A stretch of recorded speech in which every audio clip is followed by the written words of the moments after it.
నమస్తే అండి. BHS Sasirekha. Mind set for teenagers coach. So, కొంతమంది నాకు మెసేజ్ చేశారు, మేడం టీనేజర్స్‌ని ఎందుకు సెలెక్ట్ చేసుకున్నారు మీ ప్రొఫెషన్‌గా అని. సో, దీనికి కారణం మా పిల్లలిద్దరండి. సో, నాకిద్దరు పిల్లలు.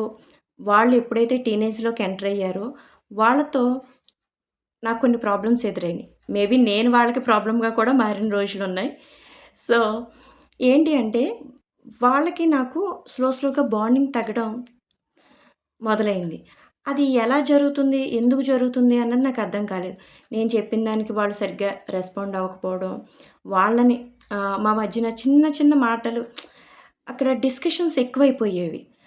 సో, అలాంటి క్రమంలో ఏంటి? ఎందుకు ఇలా జరుగుతుంది అని చెప్పి నేను ప్రాబ్లమ్‌ని ఫైండ్ చేద్దామన్న ఆలోచనతో మొదలైన నా ప్రయాణం అనమాట.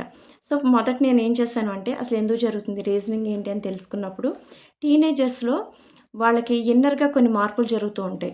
హార్మోన్స్ చేంజెస్ జరుగుతాయి. ఫిజికల్ మార్పులు మనకు తెలుస్తూ ఉంటాయి. కానీ మనం ఏమంటాం? పెద్దవాళ్ళు అవుతున్నారు, పెద్దవాళ్ళు అవుతూ ఉన్నారంటున్నారు. సో, పెద్దవాళ్ళు అవుతున్నారు అంటాము. కానీ పెద్దవాళ్ళలా ట్రీట్ చెయ్యం. చిన్న పిల్లలు అంటాం. సో, ఈ కొన్ని వర్డ్స్ వాళ్ళని హర్ట్ చేస్తూ ఉంటాయి. అలాంటి క్రమంలో నా పిల్లలతో నేను బాండింగ్ చక్కగా ఏర్పాటు చేసుకోవాలి. సో, వాళ్ళ మనోభావాలు నేను అర్థం చేసుకోవాలి అని పిల్లల మైండ్ సెట్‌కి సంబంధించి నేను కోర్సెస్ చేయడం. సో, కొన్ని వర్క్‌షాప్స్‌కి అటెండ్ అవ్వడం.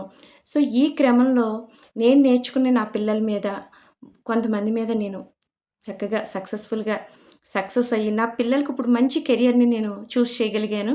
సో, నాలాగా చాలామంది తల్లిదండ్రులు సఫర్ అవుతున్నారని తెలుసుకొని, దీన్ని మీ దగ్గరికి మీకు కూడా మీ మధ్యన మీ పిల్లల మధ్యన మంచి బాండింగ్ ఏర్పాటు చేయాలని, సో, వాళ్ళకి నా వంతుగా నేను మంచిగా సహాయపడగలనని అనుకుంటున్నాను. మీ శశిరేఖ.